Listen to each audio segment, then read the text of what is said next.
महाराज जी, श्रीमद् भगवत गीता जी का ज्ञान किसने बोला? गीता का ज्ञान तो इसमें कोई किसी भी तरह का है ही नहीं विचार। केवल भगवान श्री कृष्ण गीता के उपदेष्टा हैं, गीता के वक्ता हैं। और महर्षि वेदव्यास ने स्वयं ये बात स्वीकार करके कही है, गीता सुगीता कर्तव्या किमन्ये शास्त्र विस्तरे या स्वयं पद्मनाभस्य मुखपद्माद्य निःसृतः। गीता को जीवन का गीत बनाओ। क्यों? क्योंकि ये स्वयं साक्षात भगवान के मुख कमल से निःसृत निकली हुई दिव्य वाणी है। संजय गीता का एक ऐसा पात्र है जिसके पास दिव्य दृष्टि है, और उसने अपनी दिव्य दृष्टि से जब गीता ज्ञान सुना तो गीता के समापन श्लोकों में संजय ने स्वीकारा, योगम योगेश्वरात् कृष्णात् साक्षात कथ्यता स्वयं। मैंने स्वयं योगेश्वर भगवान श्री कृष्ण से साक्षात गीता का ज्ञान कथन करते हुए श्रवण किया है। तो इसमें तनिक भी संदेह नहीं कि गीता भगवान श्री कृष्ण के मुखारविंद से निकली हुई दिव्य वाणी है। तो ये थे स्वामी ज्ञानानंद जी के विचार। और आइए अब जानते हैं आदरणीय इस्कॉन प्रमुख महामंत्र दास जी के विचार। प्रभु जी, यहाँ एक चीज़ और जानना चाहेंगे कि श्रीमद् भगवत गीता जी का क्या जो ज्ञान है वो किसने बोला है? गीता से गीता कर्तव्या के मन शास्त्र विस्तर। गीता तो सुंदर गीता भगवान श्री कृष्ण पद्मनाभ के मुंह से निकली हुई वाणी। धर्म क्षेत्र कुरुक्षेत्र में जब ये महाभारत का युद्ध हो रहा था तो भगवान चाहते थे कि ये युद्ध न हो, उसके लिए उन्होंने बहुत मंत्रणा की। लेकिन जब युद्ध असंभावी हो गया तो अर्जुन ने कहा, सेनयोर मध्य रथम स्थापय उचित है। हे अच्युत, दोनों सेनाओं के मध्य में इस रथ को ले चलो। जब उन्होंने देखा कि हमारे इष्ट मित्र, हमारे जो पूज्य हैं द्रोणाचार्य, कृपाचार्य और भीष्म पितामह इत्यादि रणांगण में खड़े हुए हैं, तो उन्होंने कहा कि नहीं नहीं, मैं युद्ध नहीं कर सकता। भिक्षार्चन करके मैं अपने जीवन का निर्वहन कर लूंगा, लेकिन मैं इन जो पूज्य व्यक्ति हैं उनका इस रणांगण में, इस रण के मैदान में मैं उनके ऊपर अस्त्र नहीं चला सकता। तब भगवान ने भगवत गीता का प्रवचन किया। फिर 5000 साल के बाद ये लुप्त प्राय हो गई। तभी वही दिव्य ज्ञान ऐसी भक्तिवेदांत स्वामी श्रील प्रभुपाद जी पूरे विश्व में इस गीता का आवंटन कर रहे हैं। मुक्त कंठ से पूरे विश्व को 100 भाषाओं में गीता का ज्ञान दे रहे हैं। ये थे आदरणीय इस्कॉन प्रमुख महामंत्र दास जी के विचार। और आइए अब जानते हैं जगत गुरु तत्वदर्शी संत रामपाल जी महाराज के विचार। दंडवतम गोविंद गुरु बंधु अविजन सोए, पहले भये प्रणाम तिन नमो जो आगे होए। पुण्यात्माओं, अभी तक आप जिससे भी बात करते हो कि श्री गीता जी का ज्ञान किसने बोला, तुरंत कह देते हैं, तपाक से कह देते हैं श्री कृष्ण जी ने बोला। इसमें कोई दो राय नहीं है। ये बिल्कुल अज्ञानी है, इनको क्या इनका पता नहीं किसी चीज का। अब देखिए, श्री कृष्ण जी ने कहा कि मैं तो गीता के बारे में जानता नहीं, मैंने क्या बोला था। क्योंकि जैसे कोई प्रेत किसी में प्रवेश कर जाता है, वो प्रेत बोलता है, उसके निकलने के बाद फिर वो आत्मा को पता नहीं होता कि मैंने क्या बोला था, और ही बताया करते हैं आपने ऐसा बोला था, तो तू ऐसे बोल रहा था, तू ऐसे कह रहा था, और वो बोल रहा था भूत। तो ऐसे ये प्रेतवत प्रवेश करके श्री कृष्ण जी में यो काल गीता का ज्ञान बोल गया। ये देखिएगा, संक्षिप्त महाभारत द्वितीय खंड गीता प्रेस गोरखपुर से प्रकाशित है। व्यास जी, वेद व्यास जी इसके राइटर हैं। इसके 667 पृष्ठ पे इसके संपादक हैं जयदयाल गोविंदका, जो गीता जी के अनुवादक भी हैं, संपादक तथा संशोधक गीता प्रेस गोरखपुर। गीता प्रेस गोरखपुर से प्रकाशित और मुद्रित है। इसके 667 पृष्ठ पर हम चलते हैं। ये देखिएगा, ये है 667 पृष्ठ। श्री कृष्ण का अर्जुन से सिद्ध महर्षि और कश्यप का संवाद। जन्मेजय ने पूछा, ब्रह्मन शत्रुओं का नाश होने के बाद जब महात्मा श्री कृष्ण और अर्जुन सभा में बैठकर वार्तालाप कर रहे थे, उस समय उनमें क्या क्या बातचीत हुई। वैशंपायन जी कहते हैं, राजन, श्री कृष्ण के सहित अर्जुन ने जब अपने राज्य का पूरा अधिकार प्राप्त कर लिया तो वे दिव्य सभा भवन में आनंद के साथ रहने लगे। एक दिन सज्जनों से घिरे हुए वे दोनों मित्र स्वेच्छा से घूमते घूमते सभा मंडप के ऐसे भाग में पहुंचे जो स्वर्ग के समान सुंदर था। पांडव नंदन अर्जुन श्री कृष्ण के साथ रहकर बहुत प्रसन्न थे। उन्होंने एक बार उस रमणीय सभा की ओर दृष्टि डालकर भगवान से ये वचन कहा, देवकी नंदन, जब युद्ध का अवसर उपस्थित था उसमें मुझे आपके माध्यम का ज्ञान और ईश्वरीय स्वरूप का दर्शन हुआ था, किंतु केशव, आपने स्नेहवश पहले मुझे जो ज्ञान का उपदेश किया था वह सब इस समय बुद्धि के दोष से भूल गया है। यानी जो गीता ज्ञान सुनाया था युद्ध के दौरान, अब मैं भूल गया। अर्जुन बोल रहा है, उन विषयों को सुनने के लिए बारंबार मेरे मन में उत्कंठा होती है कि वो ज्ञान गीता वाला मुझे फिर सुना दे, मैं सुनना चाहता हूँ। इधर आप जल्दी ही द्वारका जाने वाले हैं, अतः पुनः वह सब विषय मुझे सुना दीजिए। पुण्यात्माओं, अर्जुन भगवान श्री कृष्ण जी से कह रहे हैं कि भगवान, जो गीता जी का ज्ञान आपने युद्ध के दौरान सुनाया था उसको मैं भूल चुका हूँ और वही ज्ञान मुझे फिर सुनाइए, मेरी बहुत प्रबल इच्छा है सुनने की। अब श्री कृष्ण जी क्या कहते हैं देखना, इधर आप जल्दी ही द्वारका जाने वाले हैं, अतः पुनः वह सब विषय मुझे सुना दीजिए, अर्जुन ने कहा। अब वैशंपायन जी कह रहे हैं कि अर्जुन के ऐसे कहने पर वक्ताओं में श्रेष्ठ महातेजस्वी भगवान श्री कृष्ण ने उन्हें गले से लगाकर इस प्रकार उत्तर दिया। श्री कृष्ण बोले, अर्जुन, उस समय मैंने तुम्हें अत्यंत गोपनीय विषय का श्रवण कराया था। अपने स्वरूप भूत धर्म सनातन पुरुषोत्तम तत्व का परिचय दिया था और नित्य लोकों का भी वर्णन किया था, किंतु तुमने जो अपनी नासमझी के कारण उस उपदेश को याद नहीं रखा, यह जानकर मुझे बड़ा खेद हुआ है। उन बातों का अब पूरा पूरा स्मरण होना संभव नहीं जान पड़ता। पांडव नंदन, निश्चय ही तुम बड़े श्रद्धाहीन हो, तुम्हारी बुद्धि अच्छी नहीं जान पड़ती। अब मेरे लिए उस उपदेश को ज्यों का त्यों दुहरा देना कठिन है, क्योंकि उस समय योग युक्त होकर मैंने परमात्म तत्व का वर्णन किया था। पुण्यात्माओं, अब श्री कृष्ण जी अर्जुन पर तो डांट मार रहे हैं, धमका रहे हैं कि तू बड़ा श्रद्धाहीन है, तेरी बुद्धि अच्छी नहीं है, तूने याद क्यों नहीं रखा गीता जी के ज्ञान को। और स्वयं कह रहे हैं, अब मुझे वो पूरा पूरा फिर याद नहीं आ सकता। कोई बात हुई या? इसे सीधे श्री कृष्ण जी ने कह का भी नहीं पता था कि गीता में मैंने बोला क्या है। पुण्यात्माओं, अब ये दास सत्संग कर रहा है जिस विषय पर, और आप सुन रहे हो, जो प्रथम बार इस ज्ञान को सुनेगा उसको 20% याद रहेगा मुश्किल से। और मैं वक्ता हूँ, अपनी होश में बोल रहा हूँ, तो मुझसे कभी सुन लेना, उसी समय सुना दूंगा, क्योंकि मैं अपने होश में बोल रहा हूँ।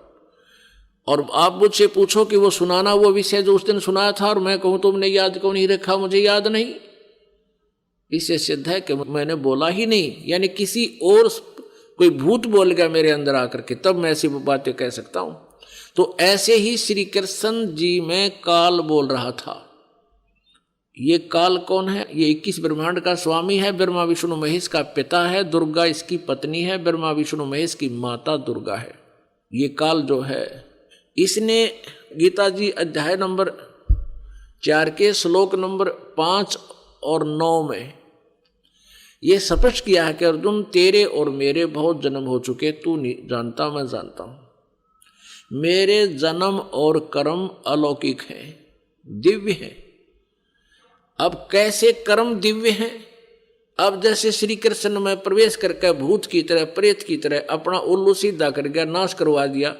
अर्जुन नटे, कृष्ण नटे, मना करे हम नहीं करते ऐसे युद्ध ना। पहले कृष्ण जी भी मना करे थे कि नहीं, ऐसा जुल्म नहीं करना चाहिए, और यहां तक प्रतिज्ञा कर ली थी महात्मा ने, श्री कृष्ण जी ने, कि मैं युद्ध नहीं करूंगा, हथियार भी नहीं उठाऊंगा, क्योंकि युद्ध नहीं चाहते थे।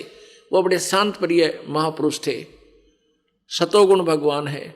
लेकिन काल ने उसमें प्रवेश किया और अर्जुन को डराया, भयंकर रूप दिखा करके। डरते अर्जुन ने स्वीकृति दे दी, हाँ मैं आपसे सहमत हूं और युद्ध करूंगा। उसने जान लिया कि यदि एक बार फिर ये विराट रूप दिखा दिया, तेरा कलेजा फट जाएगा, इसलिए युद्ध करना ही उसने अपना हित समझा। तो अभी आपको दिखाते हैं इसके जन्म और कर्म कैसे अलौकिक हैं, ये कर्म कैसे अलौकिक करता है। देखिएगा श्री विष्णु पुराण, गीता प्रेस गोरखपुर से प्रकाशित। इसके संपादक कौन है? अनुवादक हैं श्री मुनीलाल गुप्त और प्रकाशक गीता प्रेस गोरखपुर, और मुद्रक भी यही है, प्रकाशक भी यही है। अब देखना इसके 233 पृष्ठ पे, ये चतुर्थ अंश अध्याय नंबर 2 पृष्ठ नंबर 233 पे, या नीचे आइएगा।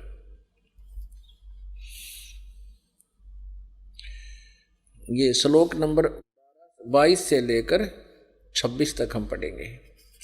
पूर्व काल में त्रेता युग में एक बार अति भीषण देव असुर संग्राम हुआ, देवताओं और राक्षसों का युद्ध हुआ। उसमें महाबलवान दैत्यगण से पराजित हुए देवताओं ने भगवान विष्णु की आराधना की।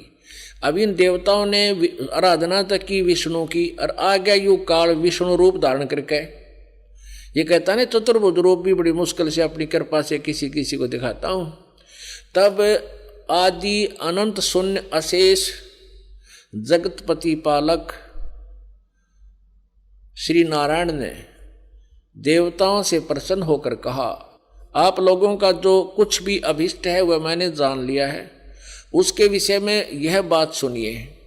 राज ऋषि ससाद का जो पुरंजय नामक पुत्र है, उस अक्षत्रिय श्रेष्ठ के शरीर में मैं अंश मात्र से अवश्य अवतीर्ण होकर, यानी भूत की तरह प्रवेश कर कर उन संपूर्ण दैत्यों का नाश करूंगा।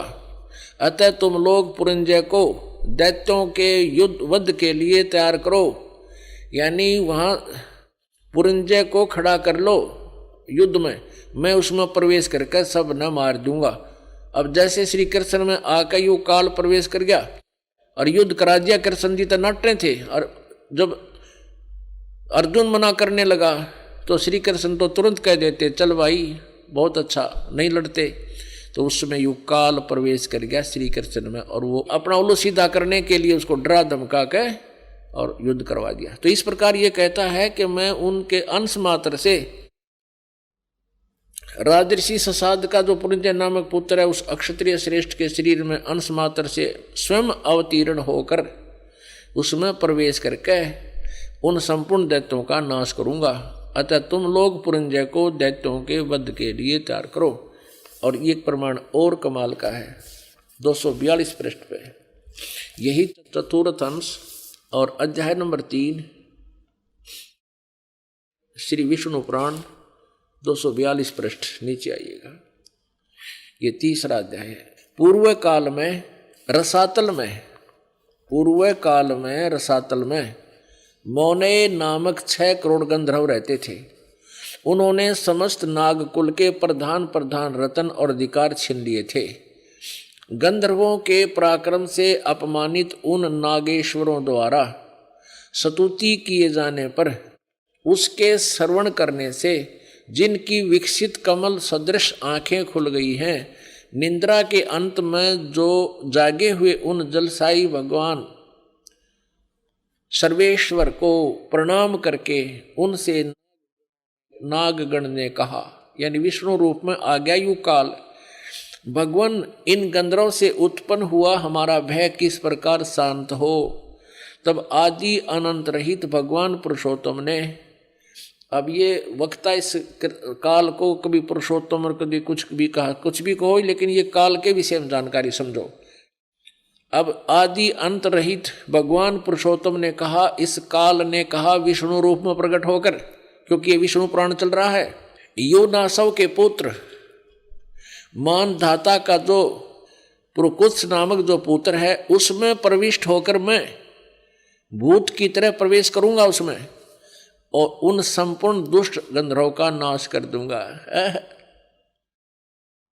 योनासव के पुत्र मानधाता का जो यह पुरुकुत्स नामक पुत्र है, उसमें प्रविष्ट होकर मैं उन संपूर्ण दुष्ट गंधर्वों का नाश कर दूंगा।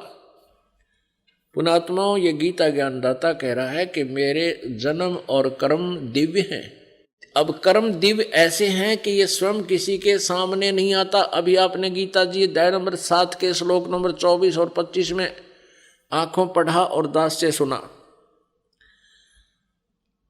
और ये ऐसे कर्म करता है किसी दूसरे में प्रवेश करके, और सब कुछ करना वो कर जाता है, और स्वयं किसी के समक्ष अपने यथार्थ रूप में नहीं आता। ये कहता चतुर्भुज रूप में भी मैं कभी किसी पर अनुग्रह करके बेसिक दर्शन दे दूं, ना कोई जप से, ना तप से, ना क्रिया से, ना दान से, यानी भले के लिए तो मैं किसी ने दर्शन दूं को ना, अपनी मर्जी से किसी ने दर्शन दे दूं अनन्य भगत ने। अब जैसे देवताओं ने प्रार्थना की, विष्णु रूप में आ गया, वो ना वेदों आधार थी ना किसी और यज्ञ याग किया उन्होंने, सिर्फ प्रार्थना करते रहे। इसने नाश करवाना ही था और करना ही था, तो पहले तो कहता है उसमें ससाद के पुत्र पुरंजय में प्रवेश करके राक्षस मार दिए, और इसमें पुरकुष्ट में प्रवेश होकर और उनका गंधर्वों का नाश कर गया स्वयं प्रवेश करके। ऐसे कहता है मेरे कर्म अलौकिक हैं, अद्भुत हैं, तुम नहीं जान सकते। यहाँ ये बात क्लियर होगी, स्पष्ट होगी कि श्रीमद् भगवत गीता जी का ज्ञान श्री कृष्ण ने नहीं बोला। श्री कृष्ण जी को तो ये मालूम भी नहीं कि मैंने गीता के बोलते समय क्या कहा था। अपने आत्मा, ये एक तत्व ज्ञान है। ये पवित्र श्रीमद् भगवत गीता लगभग 5000 वर्ष से पहले 5500 वर्ष के आसपास ये लिपिबद्ध की गई थी, और पवित्र हिंदू धर्म इसको शिरोधार्य मानता है और बहुत ही उत्तम शास्त्र है। लेकिन इसमें वास्तविकता क्या है ये नहीं परिचित थे, इसको नहीं जान सके। और पुण्यात्मा अपने घर में औषधियों की बुक रखी है, और वो बहुत ही अच्छी जानकारी है, लेकिन हम समझ नहीं सके।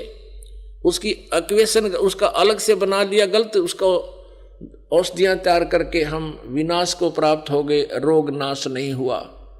तो अब इस दास के ऊपर कृपा की परमात्मा ने, ये वही अनमोल सदग्रंथ श्रीमद् भगवत गीता अपने पास है। हम सभी शिक्षित हैं, इस शिक्षा का अब हम लाभ उठाएंगे और परमात्मा पाएंगे। अपनात्मा प्रमाण के बिना आप नहीं मान सकते, क्योंकि लोक वेद आप जी ने बहुत सुन रखा है, और उस लोक वेद को जो अज्ञान था, अधूरा ज्ञान था, उसको हटाने के लिए, उसका नाश करने के लिए ये तत्व ज्ञान सुनाना पड़ रहा है, और साथ में ये प्रमाण आपके समक्ष प्रस्तुत करने पड़ रहे हैं। और फिर आप इस तत्व ज्ञान को स्वीकार करके अपना कल्याण करा पाओगे। अब एक और प्रमाण देते हैं कि महाभारत में प्रमाण है कि श्री कृष्ण जी ने कौरवों की सभा में अपना विराट रूप दिखाया था। तो इससे भी आपको प्रमाणित हो जाएगा। ये देखिएगा, संक्षिप्त महाभारत प्रथम खंड, गीता प्रेस गोरखपुर से प्रकाशित है।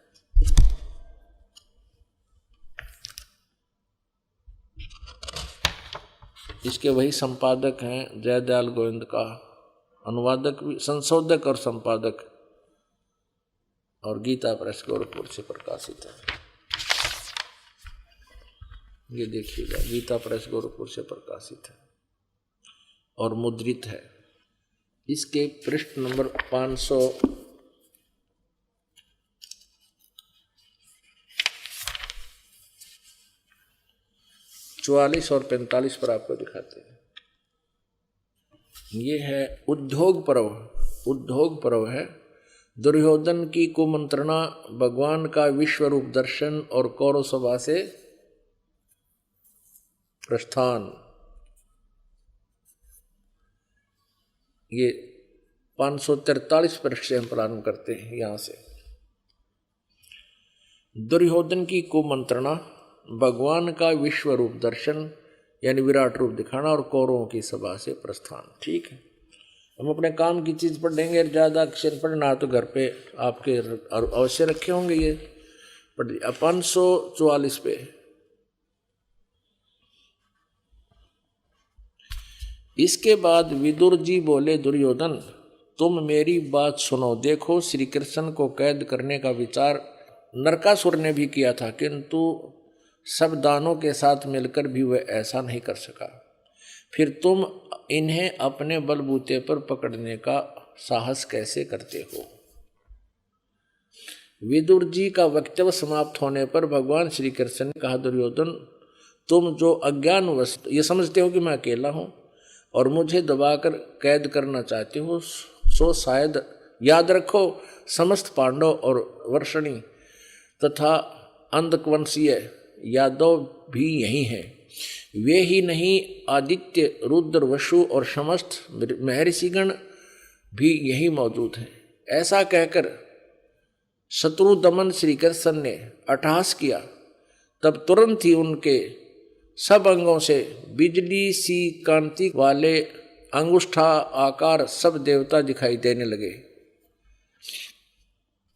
उनके ललाट देश में ब्रह्मा, वक्षस्थल में रुद्र, भुजाओं में लोकपाल और मुख में अग्निदेव थे। आदित्य, साध्य, वसु, अश्विनी कुमार आदि ये सब उनके शरीर से अभिन्न जान पड़ते थे। श्री कृष्ण के इस भयंकर रूप को देखकर सब राजाओं ने भयभीत होकर नेत्र मूंद लिए। केवल द्रोणाचार्य, भीष्म, विदुर, संजय और ऋषि लोग ही उसका दर्शन कर सके, क्योंकि भगवान ने उन्हें दिव्य दृष्टि दे दी थी। पुण्यात्माओं, अभी तक आप जिससे भी बात करते हो कि गीता जी का ज्ञान किसने बोला, तुरंत कह देते हैं, तपाक से कह देते हैं श्री कृष्ण जी ने बोला। इसमें कोई दो राय नहीं है। ये बिल्कुल अज्ञानी है, इनको क्या इनका पता नहीं किसी चीज का। अब गीता जी अध्याय नंबर 11 के श्लोक नंबर 47-48 में यदि श्री कृष्ण जी गीता बोल रहे होते, ये शब्द नहीं कहते कि अर्जुन ये मेरा वास्तविक विराट रूप आज से पहले, तेरे से पहले किसी ने कभी नहीं देखा, और न ही आगे ये किसी यज्ञ से, तप से, जप से, दान से, धर्म से, क्रिया से ये नहीं देखा जा सकता, ना वेदों में वर्णित विधि से भी नहीं देखा जा सकता। इति सिद्धम कि श्री गीता जी का ज्ञान नहीं बोला श्री कृष्ण भगवान, ये तो काल ने बोला। तो पुण्यात्माओं, ये जितने भी हिंदू धर्म के ब्राह्मण, गुरु, ऋषि, महर्षि थे और वर्तमान में हैं, ये सभी अज्ञानी थे। ये धार्मिक टीचर कहलाते थे, लेकिन अपने सिलेबस से परिचित नहीं थे। जो टीचर अपने सिलेबस से परिचित नहीं है, अपने पाठ्यक्रम की पुस्तकों में लिखे विवरण से परिचित नहीं है, तो वो टीचर व्यर्थ है, वो ठीक नहीं, वो अध्यापक ठीक नहीं, वो विद्यार्थियों का नाशक है, उनके जीवन को व्यर्थ कर रहा है, ठीक ऐसा ही आचरण, ऐसा ही व्यवहार अभी तक के हिंदू गुरुओं का था, रहा। अब इस दास पे कृपा की है परमेश्वर ने, इस यथार्थ ज्ञान को आपके समक्ष पहुंचाने की। और इसमें ये वही अज्ञानी गुरु लोग आपको भ्रमित करते रहते हैं कि रामपाल झूठ बोलता है। ऐसे ही परमेश्वर कबीर जी के साथ किया था इन लोगों ने। आज से 600 वर्ष पहले लगभग जो परमात्मा सन 1398 से 1518 तक यही लीला करके गए थे, ये तत्व ज्ञान समझाया करते थे, जो आज दास आपको बता रहा है और सभी सदग्रंथों में प्रमाणित है। उस समय के ब्राह्मण, गुरु, ऋषि जितने भी अपने रोजी रोटी चला रहे थे, वो परमात्मा से एकदम खिन्न हुए और पूरे समाज को भगवान का विरोधी बना दिया था कि कबीर तो अशिक्षित है, ये झूठा है, ब्रह्मा विष्णु महेश के विषय में ये गलत ऊटपटांग बातें करता है, ये वेदों और गीता और पुराणों से परिचित नहीं है क्योंकि इसको अक्षर ज्ञान नहीं है, ये संस्कृत भाषा नहीं जानता। तो उस समय तो हमारे जो पूर्वज थे, भोले भाले थे, अशिक्षित थे, उन्होंने इन चतुर लोगों की, इन गुरुओं की बातों को मान लिया कि कबीर जी शिक्षित नहीं है, इसलिए वेदों और गीता के ज्ञान से शायद अपरिचित ही होंगे। और ये गुरु लोग जो संस्कृत जानते हैं और सभी शास्त्र संस्कृत भाषा में लिपिबद्ध हैं, इसलिए इनकी दाल गली रही। ये संस्कृत बोलते रहे, जैसे गीता जी अध्याय नंबर 18 के श्लोक नंबर 66 को ये स्वयं बोलते तो हैं संस्कृत सही, अनुवाद करते हैं गलत। सर्वधर्मान परित्यज माम एकम शरणम व्रज अहम तवा सर्व पापेभ्यः मोक्षामि मा शुच। ये न्यो का नो संस्कृत तो ठीक बोल देते हैं, अनुवाद करते हैं कि तू सब कर्मों का आश्रय त्याग कर मुझ एक सर्वशक्तिमान शरण में आ। अरे व्रज माने जाना होता, आना नहीं होता। ऐसे ही आप जी को भ्रमित कर रहे हैं। इन अज्ञानियों से आपने स्वयं निपटना है, इनसे दूर हटना है और यथार्थ ज्ञान को पहचानना है। निरंजन धन तेरा दरबार, निरंजन धन तेरा दरबार, जहाँ पर तनिक ना न्याय विचार। वैसा उड़ मुल मुल खासा गल मोतियों के आर, वैसा उड़ मुल मुल खासा गल मोतियों के आर।